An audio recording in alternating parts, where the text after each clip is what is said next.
Hello students, my name is Gaurav Bansal and the topic of the day is SWIFT, the SWIFT payment and the messaging system.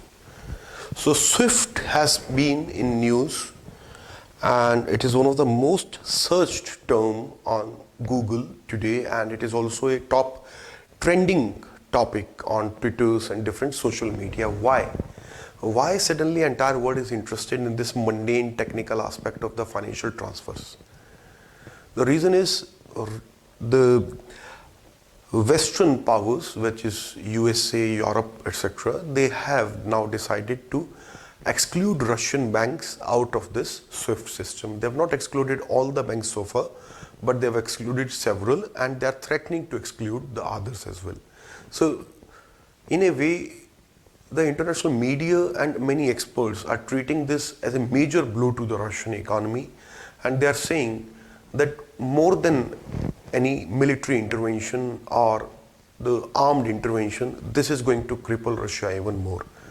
So in this video we are going to analyze what is SWIFT, how it works, and in what exact manner it is going to affect Russia and what options are there with Russia. Is it really a dupe for the Russian economy? Or do Russia has other options? Is Russia prepared for the long haul? Is Russia prepared for it or not? Let us see. So first of all, what is SWIFT? So SWIFT is an international cooperative which is owned by more than 3,000 banks in the world. Yes, it is jointly owned by the banks as a cooperative. All of them have small shares in this bank. The system. And the system was started in 1973. Before this, a system called telex was used for international transfers. Now, first of all, what this kind of system do? Iska kya role hai? What is the role played by telex or now this SWIFT? Whenever we transfer money internationally, the SWIFT code or any similar system is used for authentication, verification and communication of the instructions. So this is where the SWIFT comes into picture. So for example, I want to transfer money to a bank or to someone in France. So I will release an instruction for my bank in India. For example, I go through my regular NEFT and in that mechanism or some other mechanism through my card or through other mechanism make a payment on a PayPal link or some other international link. So my bank, my Indian bank then will connect to this PayPal mechanism, and then the transfer that it has to make internationally to that person, it will verify it, it will authenticate it, and then only payment will be sent.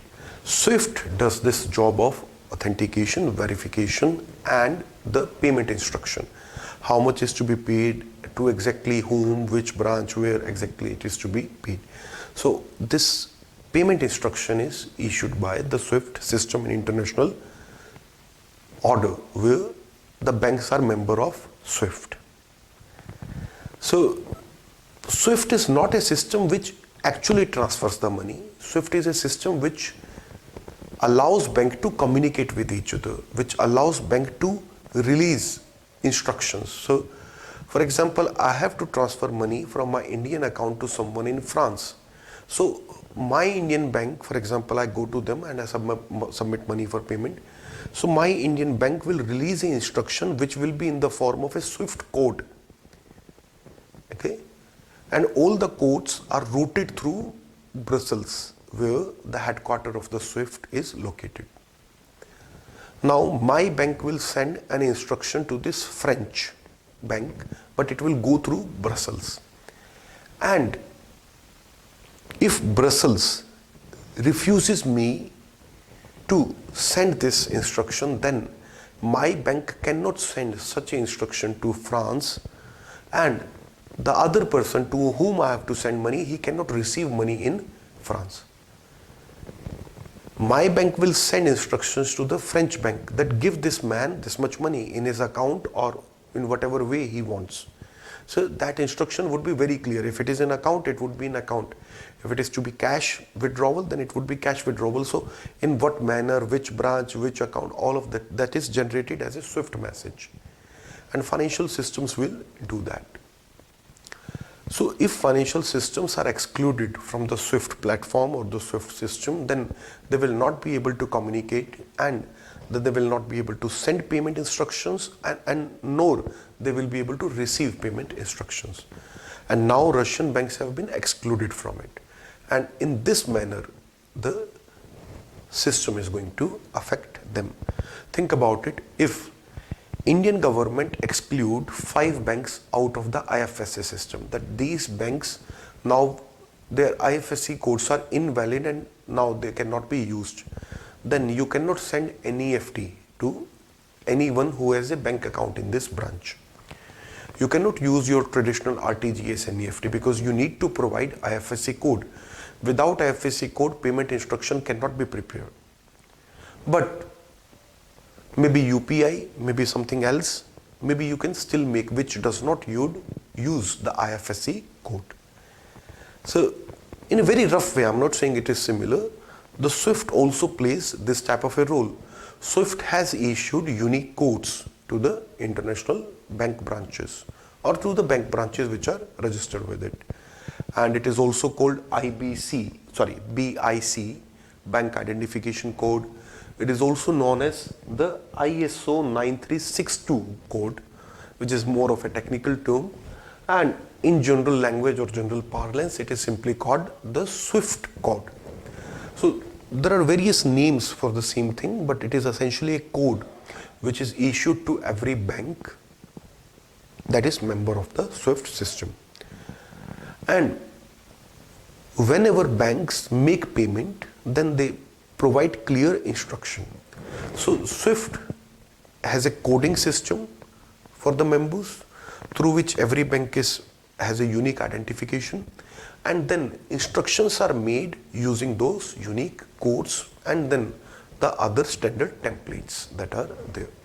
So that is how SWIFT system works. Okay, and this is what the SWIFT is. SWIFT is a cooperative. Be very clear about it. Now, as I have said, SWIFT is not a payment mechanism. SWIFT is a messaging system and authentication and verification system. And you can very well live without it as well. It will be costly, it will be difficult, but you can live without it because there are alternatives to that. So I will talk about that. What are the alternatives to Russia? First of all, let us talk about the impact on the Russia. So let us assume that if all the banks in Russia, they are excluded from the SWIFT system, what impact will be there? So people in Russia, they will not be able to receive payments from international bank accounts. Neither they will be able to send payments to the international bank accounts. So think about children, those who are studying abroad. Russian children who are studying abroad. Now their parents can't send them money. They can't send their parents any kind of money. Okay, a Russian person who is living abroad, earning money, sending back to his family, even he will have a difficulty. So people definitely are going to face all sort of difficulty in payment transfers. Common Russian people, small businesses, everyone will have problem. So yes, the common man, the general public, it is going to suffer very badly. But is it going to be a complete doom for the Russian economy? No. See, Putin is a master strategist. He may be right, he may be wrong, he may be evil, he may be good. I'm not going into that. But that he is smart, he is intelligent, and he is a strategist, that we have to agree. He prepares for everything. So he has been preparing for this war, not for last 6 months or 2 months. He has been preparing for this war for decades, for the last 2 decades. When he was ready for the first assault in 2014, he annexed Crimea. And now since last 8 years, it has been preparing itself for the alternate financial framework, for the independent domestic payment system and to be independent from the Western influence, and it has aligned its economy in a large way before creating this kind of a assault. So coming back to the point, yes, common Russian people, Russian businesses, they will be affected, but not the big ones. First of all the big ones, particularly the Russian big PSUs, public sector units, and the large companies in Russia, they were already instructed to open their bank accounts in different countries with different names, identifications, etc. And they now have accounts in large number of countries in different system of banks.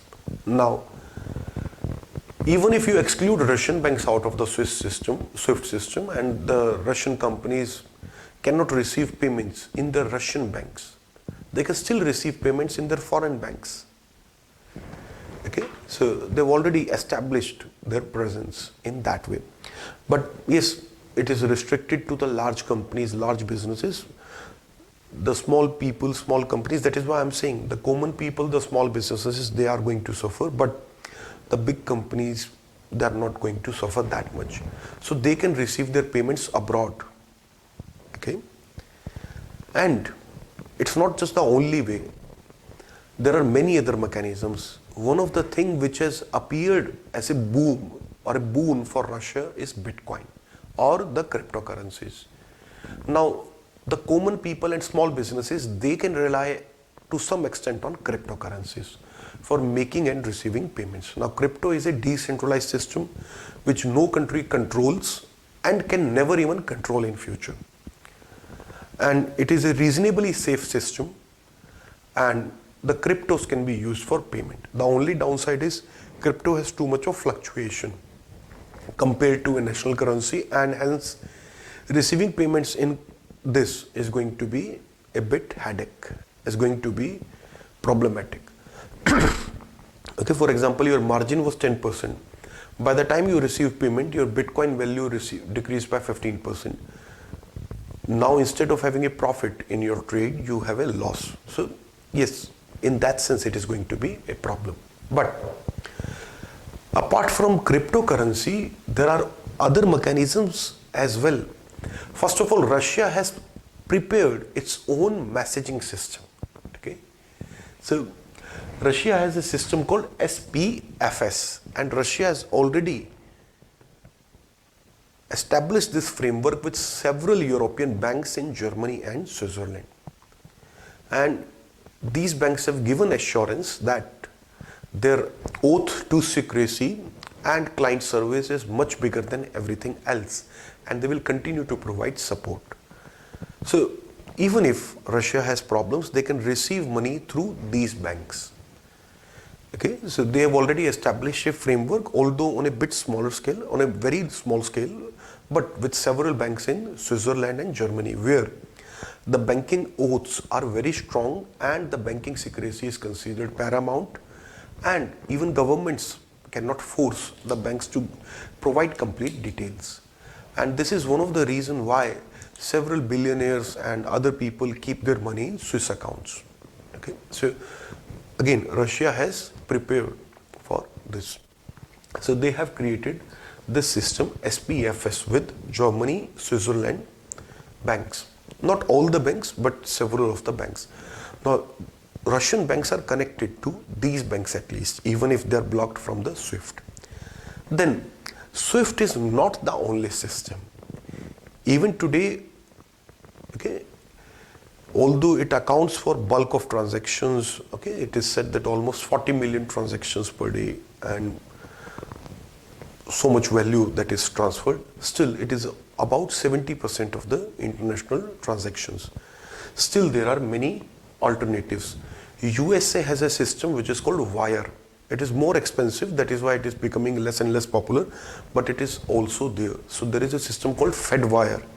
FedWire is also a payment instruction verification messaging system. Okay, and then a similar system is also there which is called Ripple, and then there is a system called CHIPS. So there are several systems which are there. Whether Russia is going to be excluded from them, But Russian banks have taken membership of alternate systems. Now they're connected to several systems, not just SWIFT. And they can receive payments through several modes. And the most important, that is going to be a savior for the Russian banks and Russian people in this moment, is the CIPS, the Chinese International Payment System. China has created a very similar system or an alternate to SWIFT, because China also knows that if tomorrow it starts a war with Taiwan or with some other country, let us say Japan, etc., as it has very aggressive stance towards these countries, then China can also face a similar fate as Russia. And for that eventuality, China has also prepared independent system for itself. So CIPS is also a system in which a large number of Russian banks have already registered. They were prepared for it. Although CIPS is not used by a large number of international banks, but Russia now has a lot of trade or a significant trade with China, Iran, Egypt, India-like countries. It does not even have too much of trade with Europe, USA, etc. Of course, it is significant, but Russia is not completely dependent on it. And Iran is already blocked from the SWIFT mechanism right from 2012. North Korea is another country which is also blocked from SWIFT mechanism. So these countries have already prepared their alternate mechanisms, and they have started using CIPS and various other systems. So Russia is already doing trade with Iran, and Russia is already making payments to Iran without using SWIFT. And the same mechanism can very easily continue. With India also they can develop a mechanism. It is not going to be very difficult because India has also achieved certain level of self-sufficiency and has a big confidence after creating its own UPI system, which is now very, very successful, and its own RuPay system, which has now given a very tough competition to MasterCard, Visa, etc. So India can also help, but China already has a model. Okay, so with different countries, Russia can establish a system, and with that Russia can continue to have a lot of trade. So in this way, we should try to understand Russia's several alternatives. First of all, bitcoins, then offshore accounts of Russian companies, individuals, the public sector units, then the various alternate mechanisms in which Russian banks have registered over time. Then Russia is trying to create its own mechanism, and it wishes to rob other countries in the future. So Russia has various alternatives. So it is not going to be completely doomed, yet it is going to be affected. Its payment security will be jeopardized. Its payments are not going to take much more time, commission may be much more, and payments may be slow. So in that way, Russia will be affected, but it is not going to be completely crippled. That is the point I want to deliver here. And by the way, in 2014 also, the Visa, MasterCard, they banned the payment mechanism in Russia at that time. And at that time, Russia was not prepared for this, that MasterCard, Visa would do it. So after 2014, they learned the lesson and they have created their own domestic payment system, a card system, which is called MIR, M-I-R. So maybe Mir from Vladimir, I do not know, but they have created a system. So Russia has several options to fall back upon. I'm not saying Mir can be used in place of SWIFT. I'm just saying in case tomorrow Visa, MasterCard, they also stop their services and facilitation in the Russia, then they have an alternate system for that already. And for the SWIFT, there are various options. But yes, Russia is getting increasingly isolated, and it is going to be difficult for them. It is going to cripple their economy further. But it can't completely cripple, it can't destroy the economy, as some people are saying in a very sensationalist way, or some people are claiming that to happen. First of all, we need to understand that Russia is already under sanctions. Russia is not new to the sanctions. Russia is not new to the technology denial It has happened in past and it will continue in future also. So Russia is prepared for it. For the past 80 years, there are so many trade restrictions on Russia. Okay, and that makes it very difficult for Russia to maintain.